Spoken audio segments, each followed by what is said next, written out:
Welcome to Midday Prime. In the next 1 hour, we'll bring you all the stories and updates from India and the world. We'll update you about the happenings in the world of business and sports, and we'll get you some interesting stories that are making headlines. But first up, the big news of this hour. India and Pakistan holds first meet in 3 years of the Permanent Indus Commission that deals with water rights on the Indus River in New Delhi.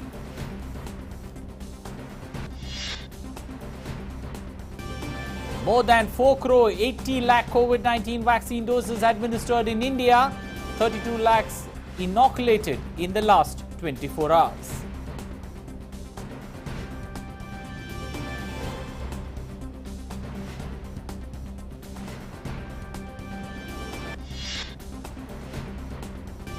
Supreme Court orders full waiver of interest on interest in loan moratorium case.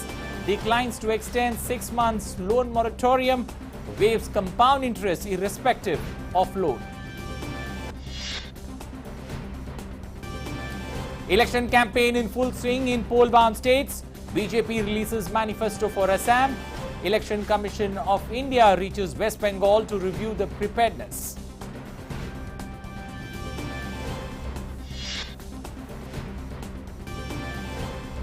Global COVID-19 tally crosses 12 crore mark.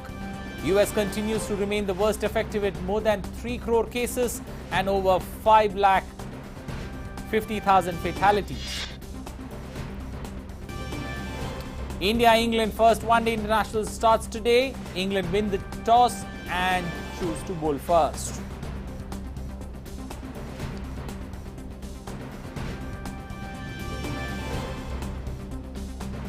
Well, let's begin the bulletin with the big news.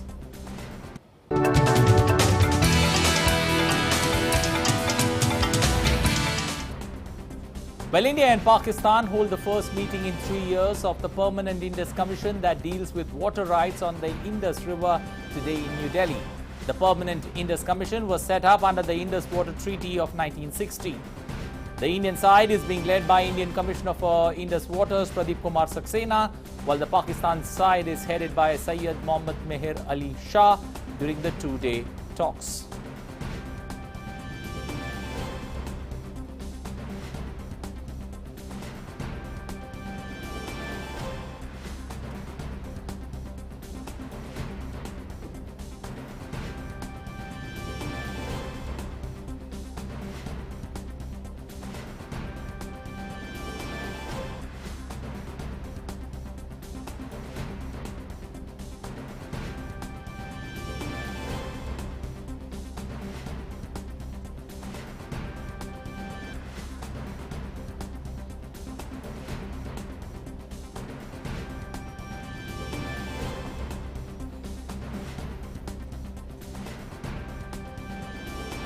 Well, let's now take a look at that Permanent Indus Commission meeting that's going to take place after a gap of roughly around 2.5 years. We can put it 3 because the last meeting took place in August in 2019. Let's take a look at this particular graphic plate on how exactly it's happened. It's happening after 2.5 years.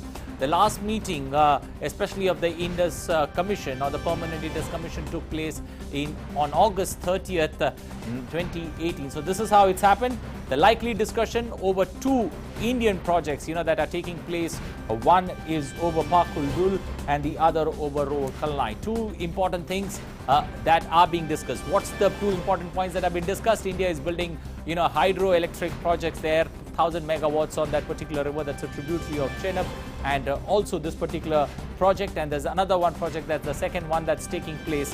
The second project that's in the lower Kishtap area where, the project is currently on. But what exactly, let's now take a flashback on this particular Indus Water Treaty. What's happened? The distribution of water of Indus and its tributaries governed, and it was signed in 1960 between India, Pakistan, and also a representative from the World Bank. What are the issues that are generally discussed or generally expected to happen? It was signed on this particular partition of India, led to that Indus River being, split into 2, and as a result of which, there has been talks that have been taking place. Now let's look into the 2 regions, the western rivers and the eastern rivers. The western rivers, Chenab, Jhelum and Indus. On the eastern side, we have Satluj, Beas and Green. 3 rivers on either side. Now, what's the point of contention? Or let's look at the rights, on how the rights are distributed. On the western rivers, India has got limited rights. On the eastern rivers, we've got exclusive rights, and that's the western river is where, most of the point of discussion is. Let's also understand the Indus Water Commission. What exactly happens in the Indus Water Commission? It's a general inspection of all parts of the river, and it takes place every 5 years. That's happened every 5 years. And the total inspection tours that have taken place till now, that's over 100 inspections that have taken place. Regular meetings by the commission happens once a year.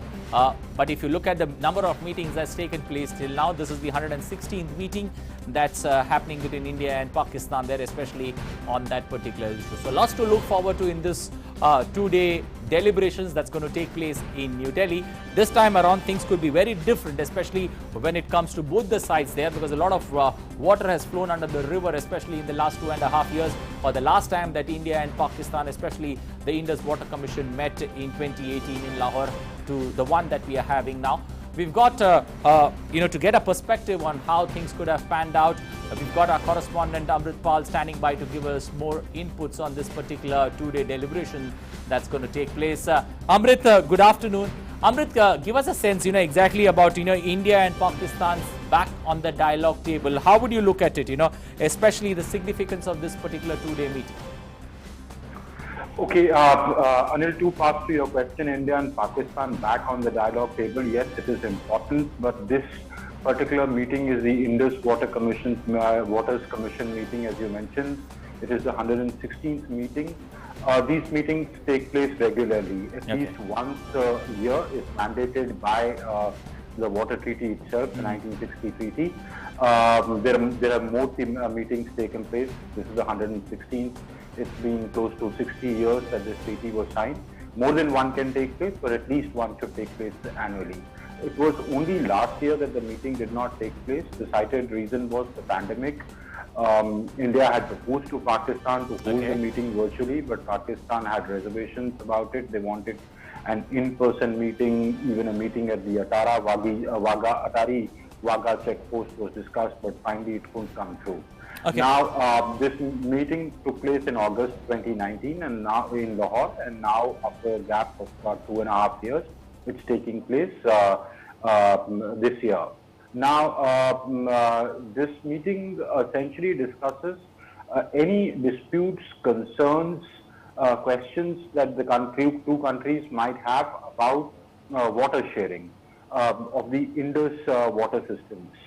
As you mentioned, the western rivers, Pakistan has rights over them in terms of the total outflow of water. In fact, the majority of the water, a large chunk of the water of these 6 rivers goes to Pakistan. This was agreed in 1960, and this treaty has stood the test of time. No matter the countries have gone to war with each other, they've had frictions, they've not been talking to it, but this hasn't disrupted the Permanent Commission, the Permanent Commission's meetings. They take place, and they take place in a very amicable atmosphere. They are basically water experts, electricity experts. The concerns are generally about the amount of water flow, if there is any hindrance or impediment to the flow of water, or the designs of the hydroelectric power projects, etc. Those concerns are raised mostly by Pakistan, and understandably so because they are the lower riparian states. So the waters flow from India into Pakistan.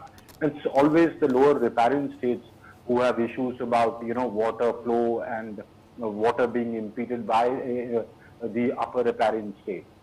India on its part shares its designs. Every 5 years inspections take place. So whatever issues are there are resolved amicably, and this meeting is no different. This meeting, Pakistan, if it raises the concerns about, say, the Pakal Dul Dam or the power project, or the lower Kalnai project on the Chenab rivers, this was raised at Lahore the last time around. Their spokesperson has said it will be raised this time around also because they've got concerns. India will address those concerns by giving information, by supplying information. Amrit, Yeah, Amrit, please when go you ahead. look at the PIC, it always seems to be, on a regular format. Do you see this time around, since the meeting is happening closely after, roughly around 2.5 years, this time around, do you see some fresh thinking that's going to come onto the table? These are, as I said, the PIC is a forum to address the concerns about the water flow Okay. or even data about floods. So that is what is discussed. These are technical discussions. Diplomats don't sit in these commissions. These are technical discussions. Water experts, for example, PK Sixena's team has officials from the Central Water Commission, the Okay. Central Electricity Authority, the National Electric Power Corporation. Their WAPDA,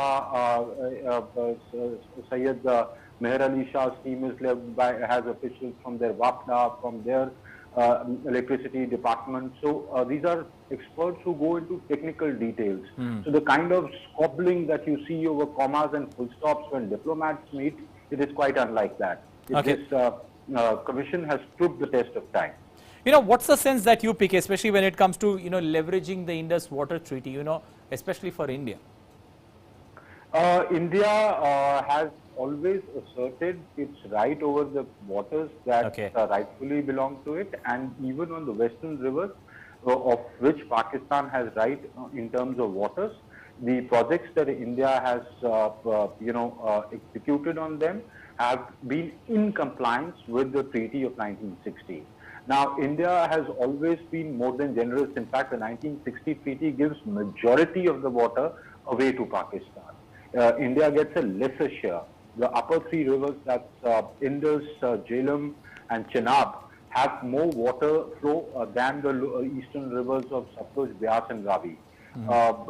So India has not really squabbled over partly the fact is that India hasn't been able to utilize the water that flows, that comes in its own share, and partly because India wants this treaty, the water treaty, to go on because you already have a number of issues with Pakistan. You don't wish to open another front with them, and there is no point squabbling over them. This was an internationally brokered treaty with the World Bank sitting in.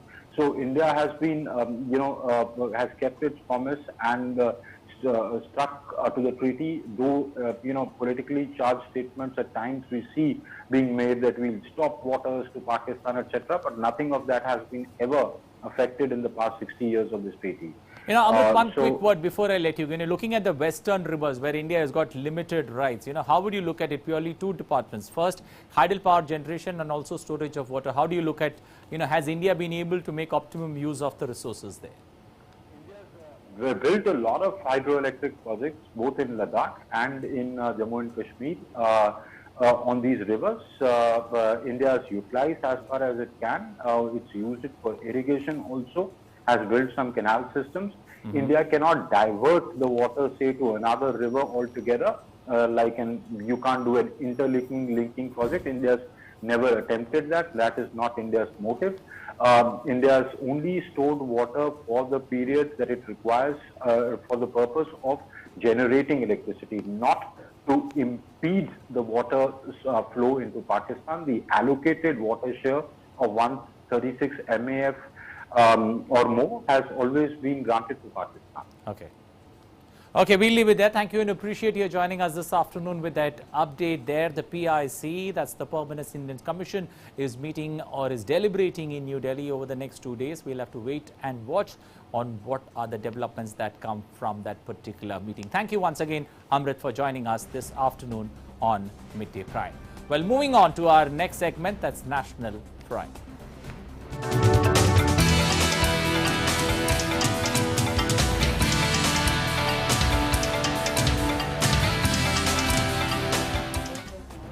Well, first up, let's take a look at COVID-19 update from across the country. As per the Union Health Ministry, 29,785 recoveries being recorded in the last 24 hours, taking that cumulative total of recovered patients to 1,11,81,253. With this, the recovery rate in India currently stands at 95.67%. India's total active caseload stands at 3,45,000 as of today. That's the recovered in the last 24 hours, 29,785 recoveries, and the country's present active The total recoveries also are 1 crore 11 lakh. Recovery rate in India at 95.75. The fatality rate in India currently at 1.37%. Number of active cases 3,45,000.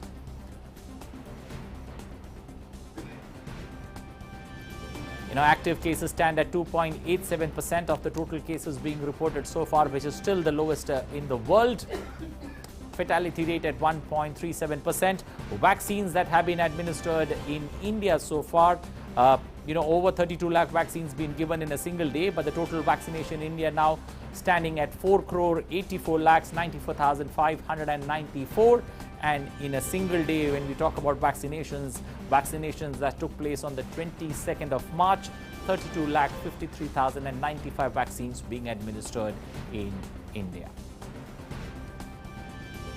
But let's now also take a look at the latest update when it comes to testing in the country. That's the data that's been given by the Indian Council of Medical Research, or ICMR.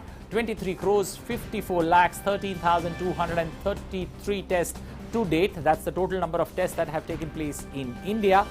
In terms of samples being tested on a single day, that's 22nd of March, 9,67,459 samples being tested in a single day.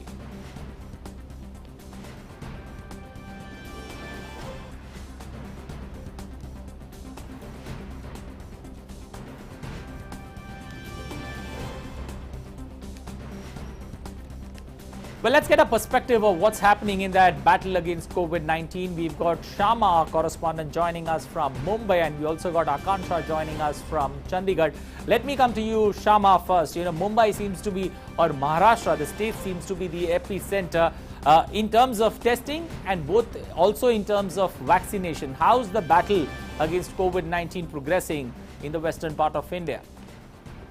It would be too early to say if I'm quoting yesterday's figure, because yesterday, for the first time in 4 days, we did see that the number of COVID cases in Maharashtra has come down come down below 25,000, because we were seeing the numbers were 25,000 and 27,000. Then day before yesterday, we saw 30,000 and above number of cases.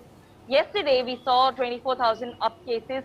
But yes, it's a relief when we are comparing it with the 30,000 number. Other than that, we are also seeing the total active cases in Maharashtra is 2,15,000, more than that. So yes, it's a grim situation. And if people are not going to follow the COVID appropriate behavior, then there could be a lockdown in the whole of state. These are the words of State Health Minister Rajesh Tope. He was in a meeting and he was in a consultation with the Chief Minister of Maharashtra. And he did mention yesterday that if the Mumbaikars or if the Maharashtra state, if the people of Maharashtra state, they don't want another lockdown to happen, then they should start following the COVID appropriate behavior. And that is the first and foremost important stuff over here, that we should start following how we were doing it in, when the whole of pandemic began. We should start behaving like that responsibly. Otherwise, these numbers are going to, rise every day. And we are going to see more and more number of cases every day. Talking about the vaccination, you've also mentioned about vaccination. Maharashtra has a target of, vaccinating 3 lakh people every day. And a little towards that, every day we are seeing more than 2,50,000 people, more than 2 lakh people are getting vaccinated. These are also the second doses of the health workers. Also the first phase in which the people above 60 or people above 45 who have comorbidities, those people are getting vaccinated. And the total number of the vaccinations that has happened in Maharashtra is above 43 lakhs. So yes, the vaccination drive is going on a war footing, and every day, like I've mentioned, the target is there, and every place is gearing up that they should meet that target, and there should be no wastage of the vaccine. Okay, no wastage of vaccine. I'll ask you to stay with us. Let's also shift to Akansha, who's joining us from Chandigarh. Akansha, give us a sense there. How is the fight against COVID-19, the battle against COVID-19? Punjab also showing a grim, figure, especially when it comes to number of rising cases. How is the state government there, battling the odds and, also being able to keep COVID under check? Yeah, the Punjab is fast moving, and the worst part is that the pandemic is now moving to the rural areas also. And if we talk about the 5 districts like Taran Taran, Sangrur, Ropar, Hoshiarpur, and Fatehgarh Sahib, then the cases of fatality has overall it's higher than the overall state. So right now, if you talk about the total active cases in Punjab, there are 2,15,400 active cases, and 1,90,000 have been cured.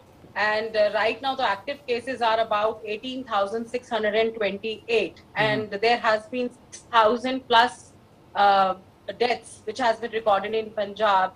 And the government is doing every bit to curb the pandemic. And there is a night curfew in all 11 districts of Punjab from 9 p.m. till 5 a.m.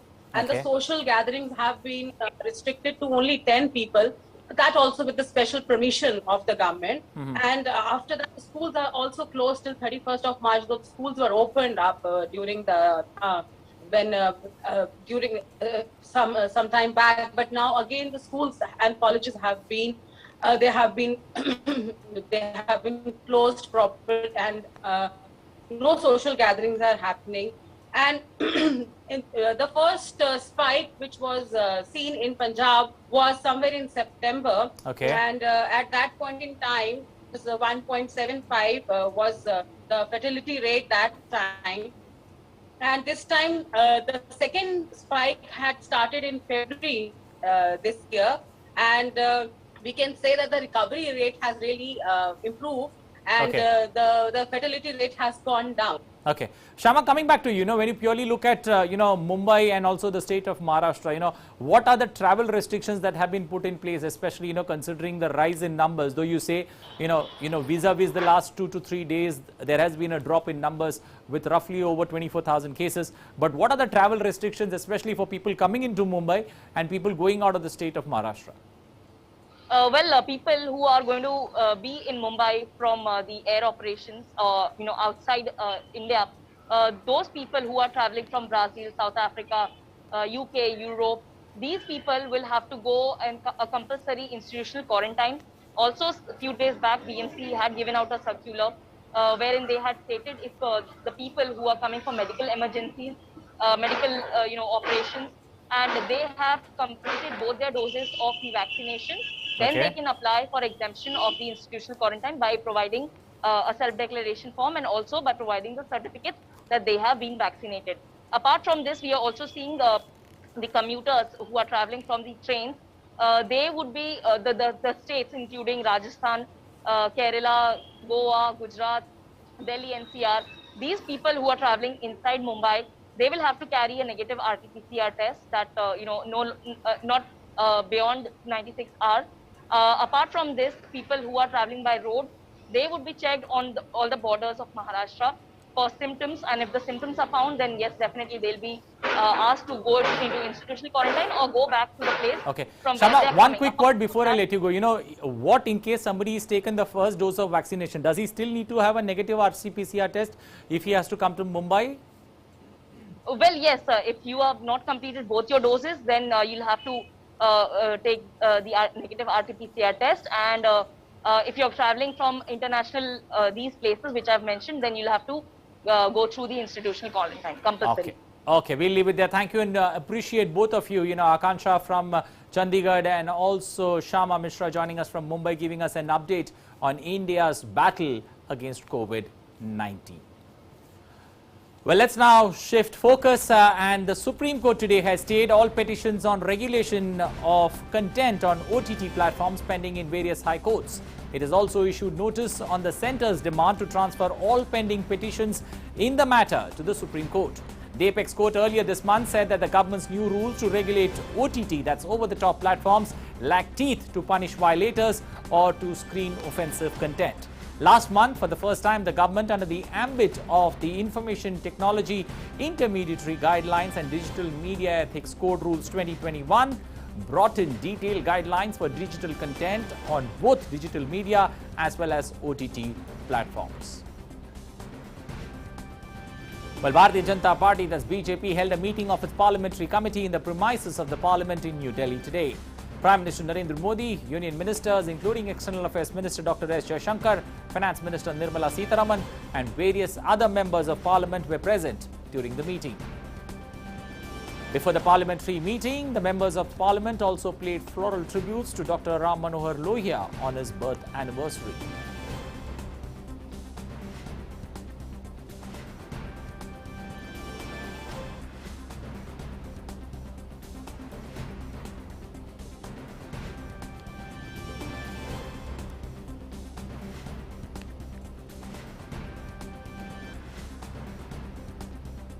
Meanwhile, coming out of the meeting, Parliamentary Affairs Minister Arjun Ram Meghwal highlighted various points of keynote address of Prime Minister and various other union ministers. The minister said that India showcased its true potential during COVID-19 crisis.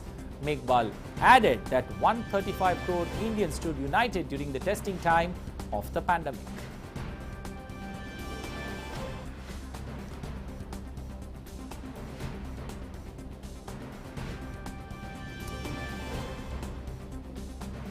Well, moving on to our next story, Home Minister Amit Shah addressed a public meeting at Gosaba in West Bengal ahead of the state assembly elections.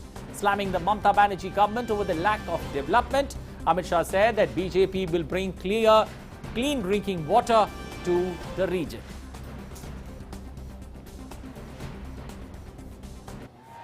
मित्रों, ये गोसाबा विधानसभा 9 द्वीपों का समूह है। समंदर के होते हुए कलकत्ता से इतना नजदीक होने के बावजूद भी आज तक कोई व्यवस्था नहीं की। 2 साल में नल के द्वारा शुद्ध पीने का पानी हर घर में पहुंचाने का काम Bharatiya Janata party. Home Minister further added that an additional fund of 2,500 crore will be provided for the Ganga Sagar Mela to make it a part of the international tourist circuit. Ganga Sagar का मेला जो होता है, हम 2,500 करोड़ का खर्च कर ये मेले को अंतर्राष्ट्रीय मेले का दर्जा देने का काम गंगा सागर के 14 जनवरी के मेले का। The Bharatiya Janata Party released its manifesto for the Assam Assembly polls and promised to work on a corrected National Register of Citizens for the state's protection. The manifesto released by BJP National President JP Nadda promised to protect genuine Indian citizens and to detect infiltrators to ensure that the home civilization stays safe.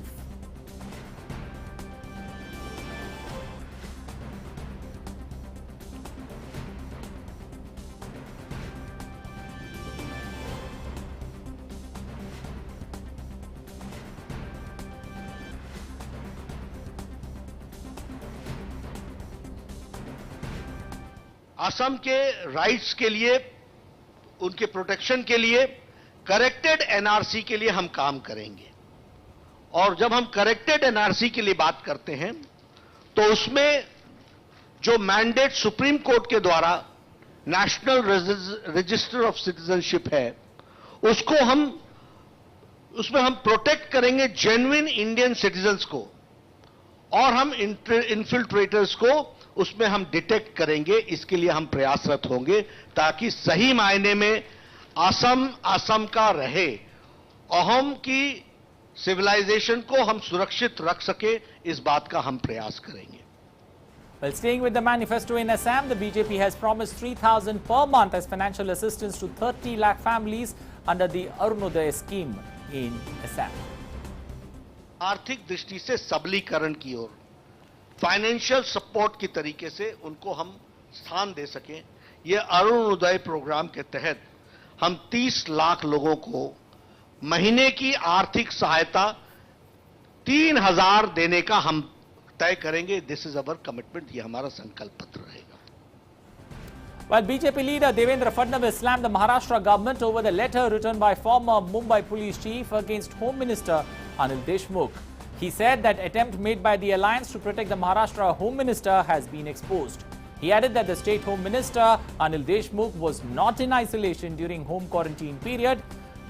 The leader of opposition, Devendra Fadnavis, also highlighted many disturbances, especially in the alibi put forward by the NCP chief, Sharad Pawar.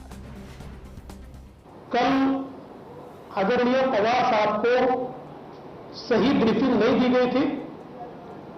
एक राष्ट्रीय नेता के मुंह से, और जो देश में जाने माने नेता माने जाते हैं, उनके मुंह से कल गलत बातें फैल रही है।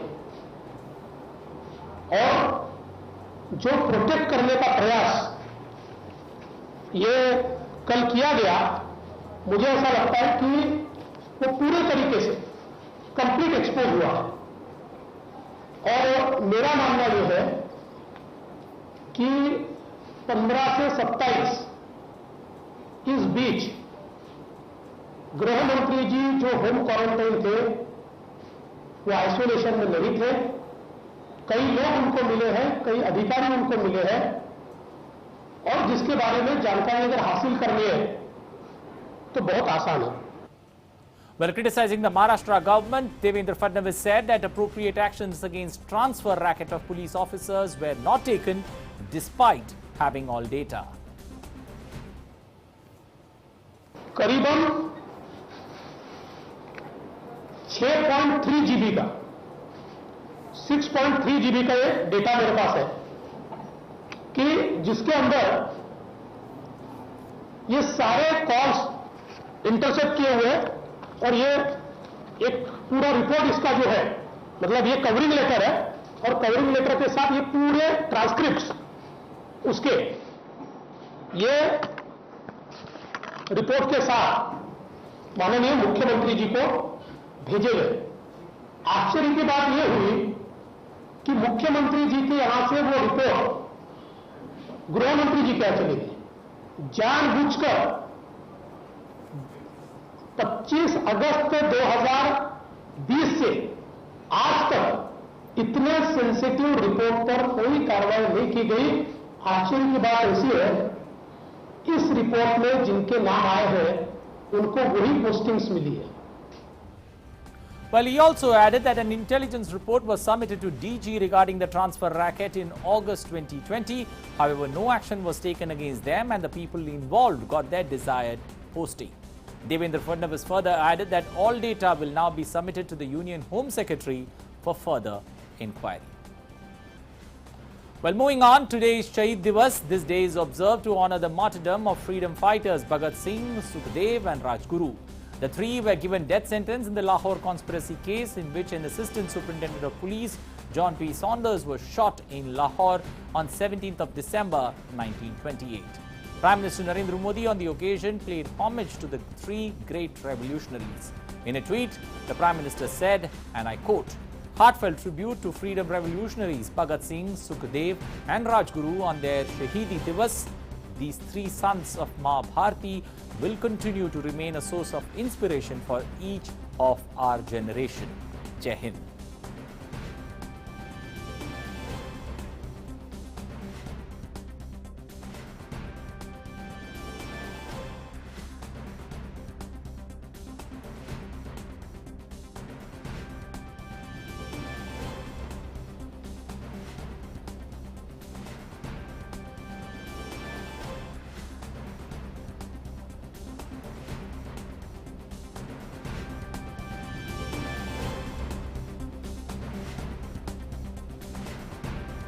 And in Midday Prime, it's time now for news and updates from the world of business.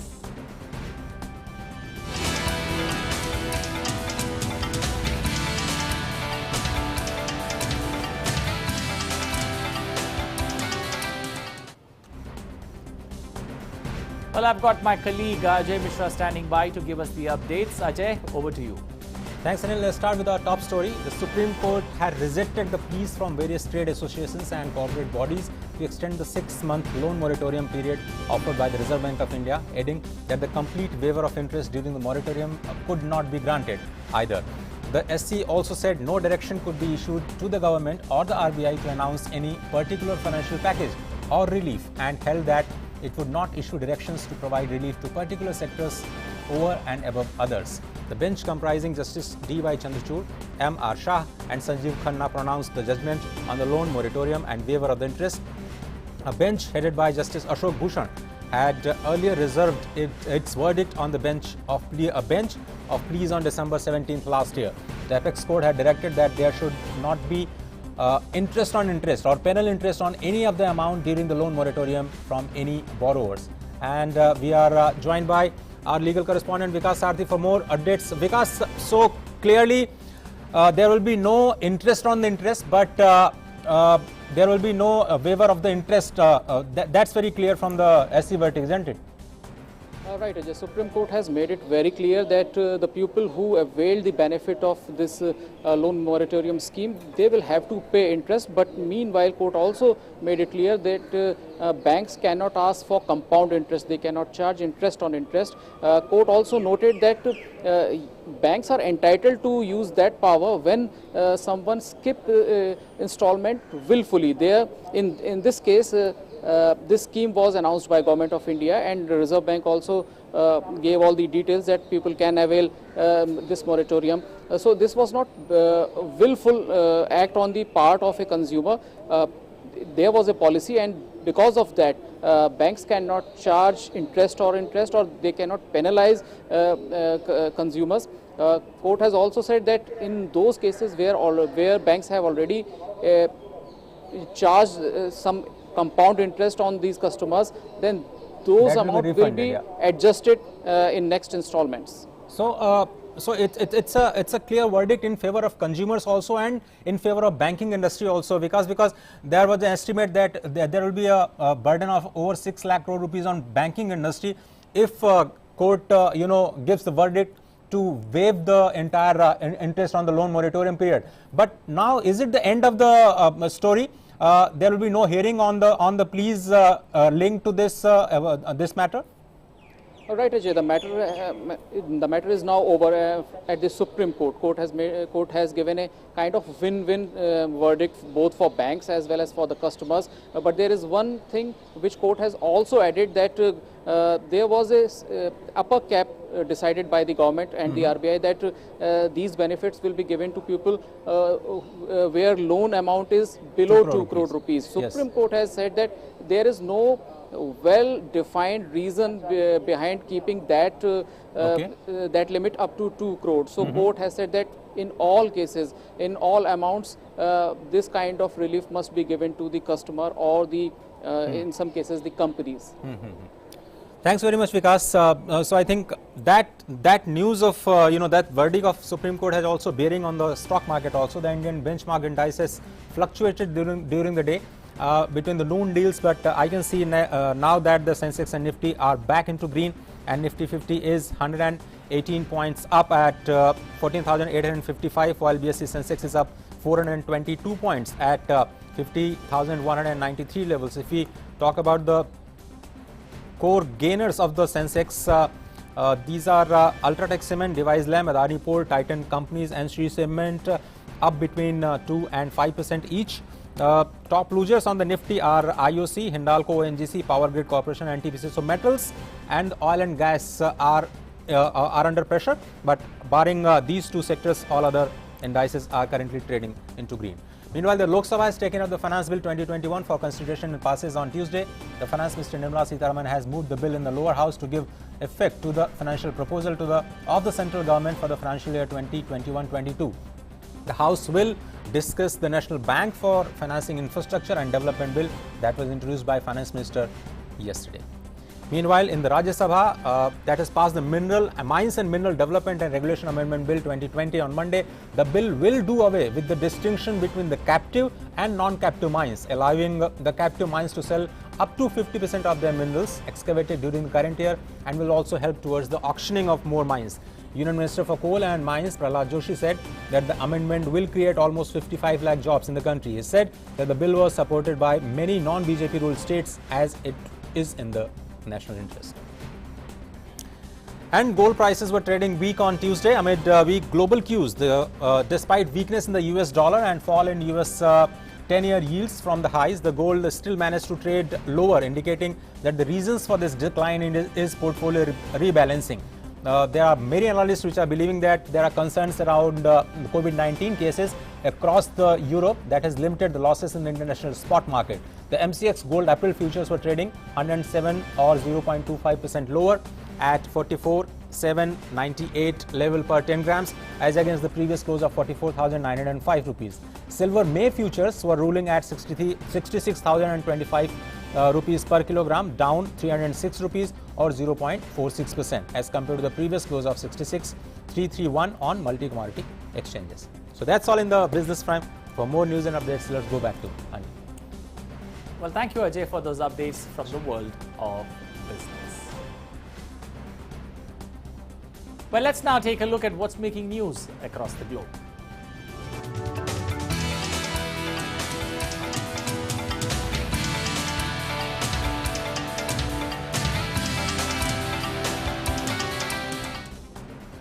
But the US government has urged the Los Angeles federal court to certify India's request to extradite Pakistan-origin Canadian businessman Tahur Rana, who's wanted in India for his involvement in the 26/11 Mumbai terror attack.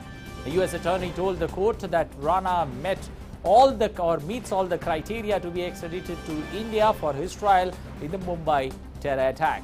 The case will come up on hearing on the 22nd of next month.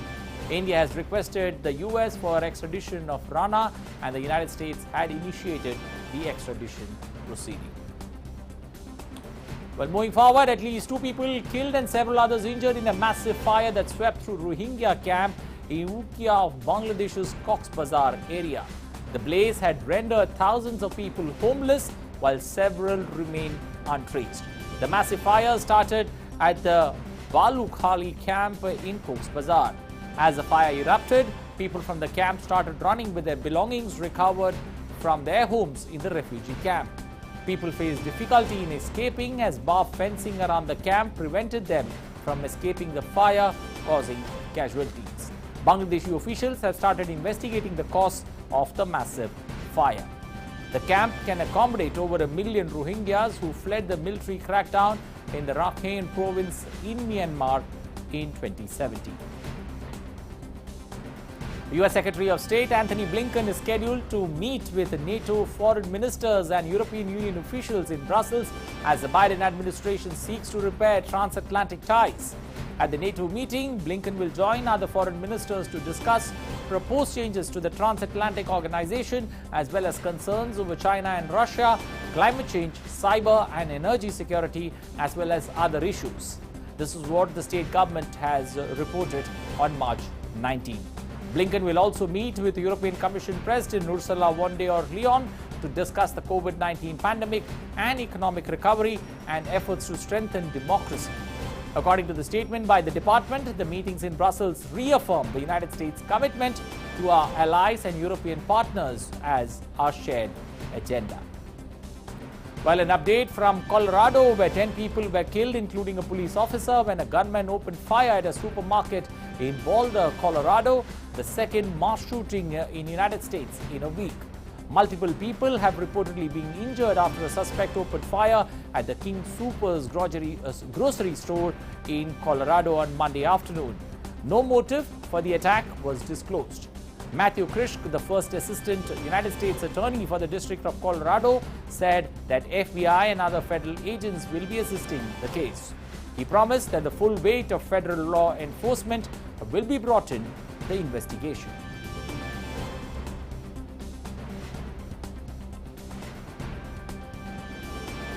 Our hearts of this community go out to the victims of this horrific incident.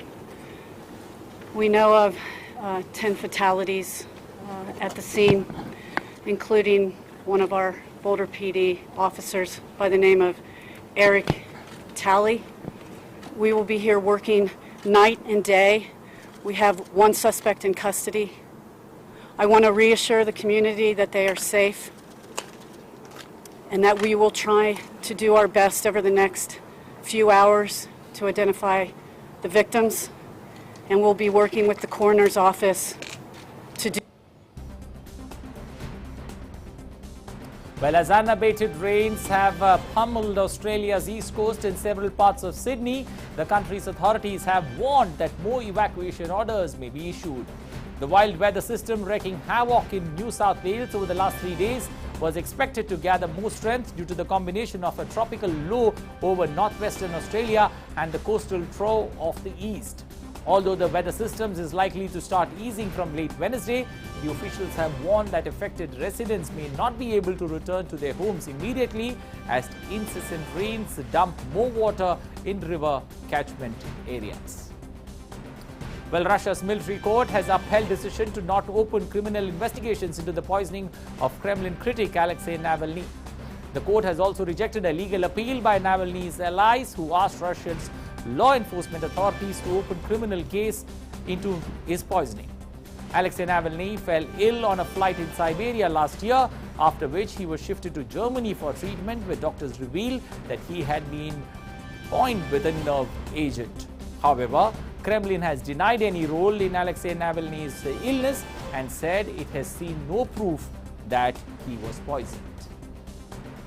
Well, Saudi Arabia has presented a new peace initiative to end the war in Yemen.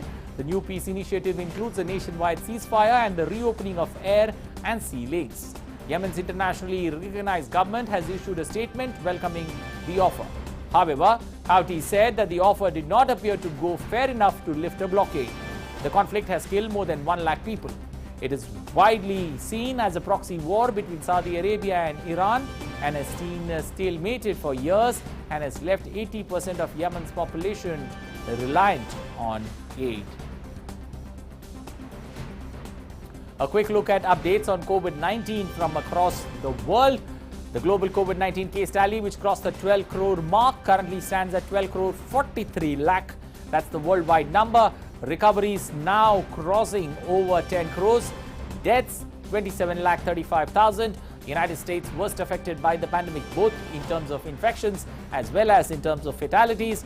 In terms of infections, over 3 crore 5 lakh cases. In terms of death, United States the worst affected with over 5 lakh 55,000 deaths being reported.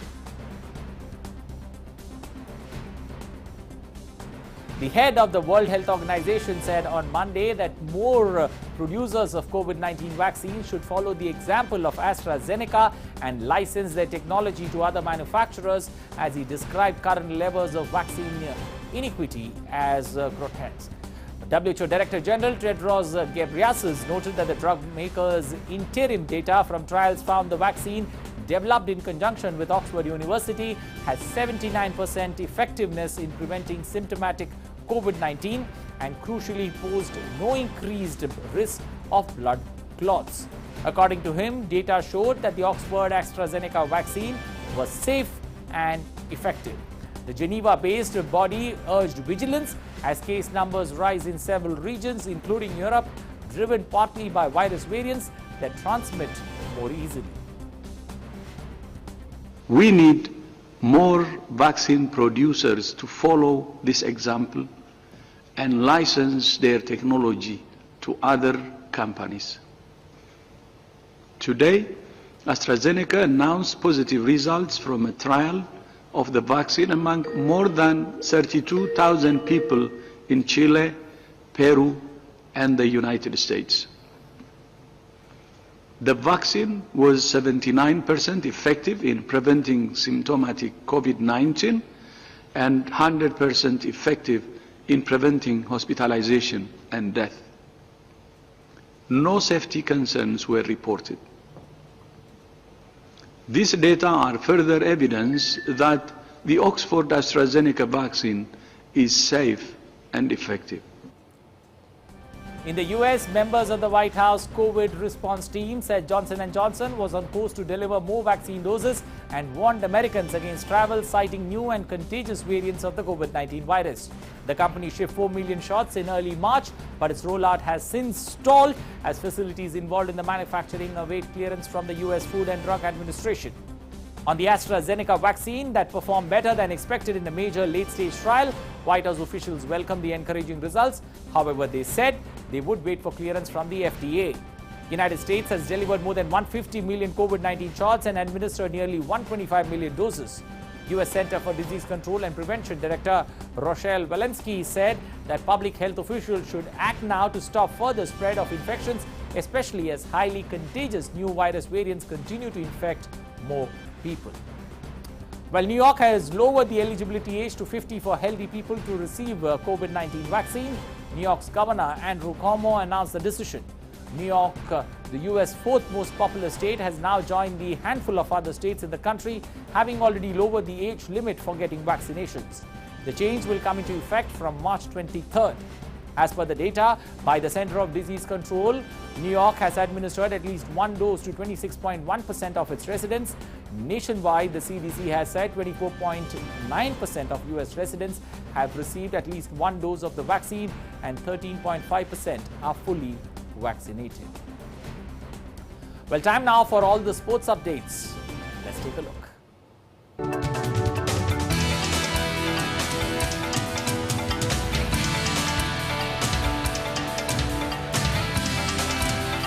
Well, England won the toss and elected to bowl first against India in the first ODI of the three-match series in Pune.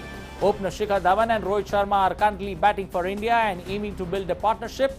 India are as we speak, at the end of the 15 overs of action, have scored 64 without any loss. India have rested Rishabh Pant with KL Rahul taking the wicketkeeper's role, while Kunal Pandya and Prasidh Krishna have been handed their debut caps. Kuldeep Yadav included in the playing 11 too. For England, Sam Billings, Tom Curran and Moeen Ali are back in the playing 11. Pacer Jofra Archer won't be available for the series due to an elbow injury. For Rohit Sharma. Opening, the longevity is there. Well, let's now cut across to our correspondent to get us the latest on that particular game between India and England, how it's progressing. What are the changes that have been brought about, especially in that Indian dressing room, and how could this change affect? There's a change in location. Is there going to be a change of fortune for England, or is it going to be the other way around? Narayan Singh joining us this afternoon. Narayan, 50 overs, 3 matches, but the focus clearly seems to be 2020 and the World Cup that's around the corner. Definitely, Anil, as the T20 World Cup is in India in October, definitely the focus of both the teams to experiment their French players and take a look and how the things they can do for their team, how they can bring new players so that for both the teams they can experiment their teams, their players for the upcoming T20 World Cup. Right now they have today KL Rahul is in the team. Definitely it's the team management has showed faith on him. The way he has played in the last couple of innings, he was not able to perform, but despite of that, the team management and the captain had showed faith in KL Rahul because he's an impact player, and definitely his presence in the team for the T20 World Cup will be an X factor for Team India. Okay, one quick word before I let you go. How do you look at the two debutants today? You know, how big an opportunity for them, especially playing on that Pune track?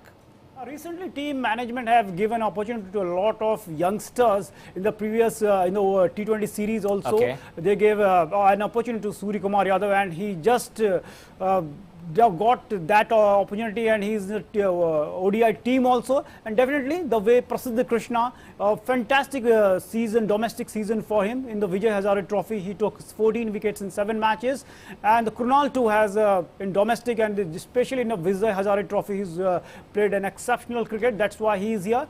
So we can say that Team India is testing all their French players, and right now abundance of talent is there in the Team India. So we can say that this is a happy and pleasant pleasure for the management to choose the players for the it's a tough job for the team to choose their playing 11. Okay, we'll leave it there. Thank you and appreciate you joining us this afternoon, giving us the update on the game and with regards to the team selections for that first one-day game in Pune. Staying with sports, Indian shooters continue their medal-winning spree at the ISSF World Cup in New Delhi. The trio of Mairaj Khan, Angad Bajwa and Gurjot Kangra won the gold medal in the men's skeet team event on Monday, taking India's medal tally to 14. India won the gold in the men's skeet team event after outclassing Qatar 6-2 in the gold medal match. Indians men finished second in the qualification with an aggregate score of 503, behind Qatar's 507, ahead of Kazakhstan's 501. Well, according to media reports, Borussia Lalbach have agreed to hire former Spanish midfielder Xabi Alonso as their manager for next season. Alonso won the World Cup and 2 European Championship titles and was a Champions League winner at Liverpool, and also Real Madrid. Became the coach of boyhood club Real Sociedad youth team in 2019 and has led them to the playoffs in the 3rd tier. Real Sociedad declined to comment on the media report, saying Alonso was focused on his side's promotion campaign. Mönchengladbach are currently 10th in the Bundesliga, and they have been looking for a coach since announcing in February that current manager Marco Rose will take charge of Borussia Dortmund next season. Well, time now for our next segment, Life Prime, where we bring you stories of art,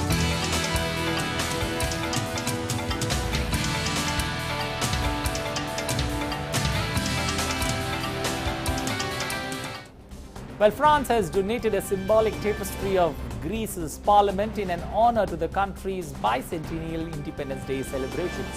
The woven tapestry adorning the presbyterian style of Greek's parliament was made in 1775. It is a copy of the Raphael's famous artwork titled The School of Athens. It was hung over the seat of the French National Assembly president since 1879. The tapestry will be loaned to Greece for a few months, and as per the French embassy in Athens, it is the first time it has left the French parliament.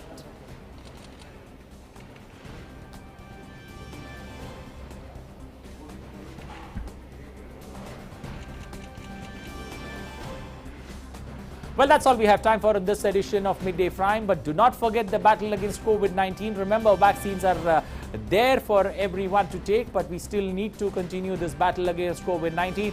Always follow the simple tip of SMS. That's socializing, maintaining social distance, wearing a mask at all times, and also using a hand sanitizer to keep yourself clean and protecting, especially in this battle against COVID-19. Well, that's all I have time on this edition of Midday Prime. Thanks for watching. You take good care of yourself. Have a safe and wonderful afternoon ahead. Bye-bye.